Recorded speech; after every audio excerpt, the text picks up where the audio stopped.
See, it's July 25th, a beautiful sunny morning here in Floating Heart Bay. That's where we have learned that we're staying. Calm waters out there at the moment.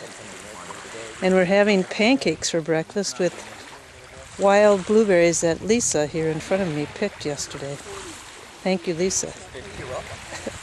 Pancakes for breakfast with wild and not wild blueberries, but blueberries nonetheless. Yeah, there's the... I'm not having any. I'd offer you mine, but mine tastes... These young men are hard workers. They paddle hard all day, unload and load gear, and then make our meals. And good meals at that. Yeah. Beth and John are trying to get the sand out of their tent. It's a problem on these beautiful sand beaches. You tend to bring a lot into the tent with you, and then you start chewing it when you're eating. But it's certainly nice for sleeping purposes and walking around. Well, we're underway on the 25th, and I'm in the back of the canoe today, so I can actually see what everybody is doing and film this crew at work as the fog rolls in. It's not going to... Oh, a lot of fog out there. Let's go back here. Mike's beside me. There's another boat out there. And here's our gouvernante. Oh man, he's working hard to steer too. We've taken a break here on this gorgeous sand beach where the water is clear down, sand all the way out there. But it got pretty wavy out on the big lake again. Whitecaps. And here you would never know it, but just out there, and we had fog blowing in. It was getting pretty choppy, wavy, and everybody was working hard, and our speed was going down. So the gouvernante decided time to take a break. Isn't bad, except that that just made me want to just dive in. It was such a beautiful blue. Caribbean. It does.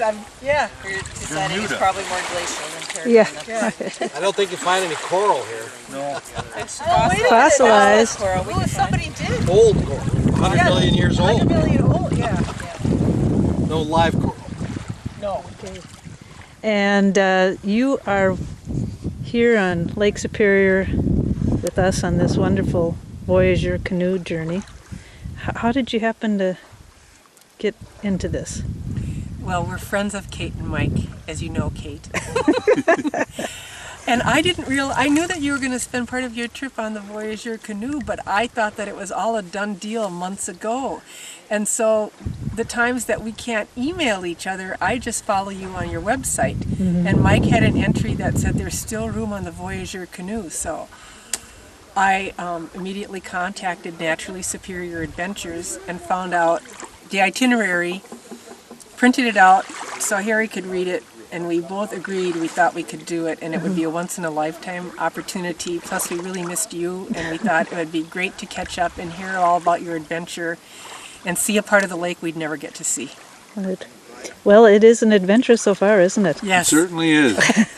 I think all of us are surprised by how much work has been involved in getting around in this big boat. Yes. Oh, yeah. So what about Lake Superior? Any particular impressions? I've always been impressed with Lake Superior. Mm-hmm. Now I'm impressed about 10 times as much. Incredible. We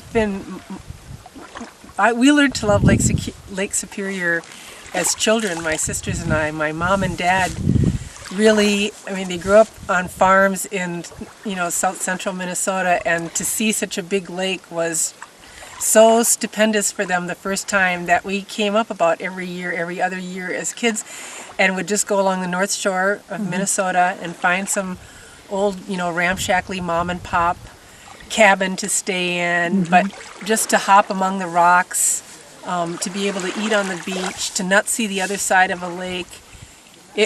It was the same as an ocean to us, and now Harry and I have lived full-time in Sturgeon Lake for 19 years, and we go up to Duluth, 40 miles north, for provisioning and a nice meal out once in a while. And you come over Thompson Hill and you see that lake, and that thrill never leaves you. And we've driven around the lake. We're pretty intimate with the North Shore, a little bit around Bayfield, but we've never been in this part, and it's magnificent.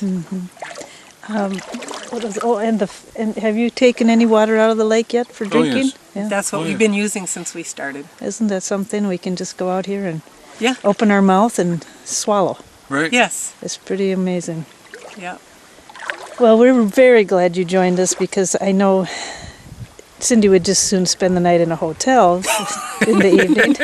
Canoeing during the day is great, and she's our inspiration. She sings and makes us laugh even when we're all hurting, aching, wishing, dreaming for that beach that we're going to land on. But so I greatly appreciate you being here, and you've made it more fun already. So Well, if it wasn't for you and Mike doing your adventure, we probably wouldn't have such a renewed interest in coming in contact with it in this more intimate way. Right. And it's, it's just like Harry said, it's just kind of deepened our love for the lake. wonderful.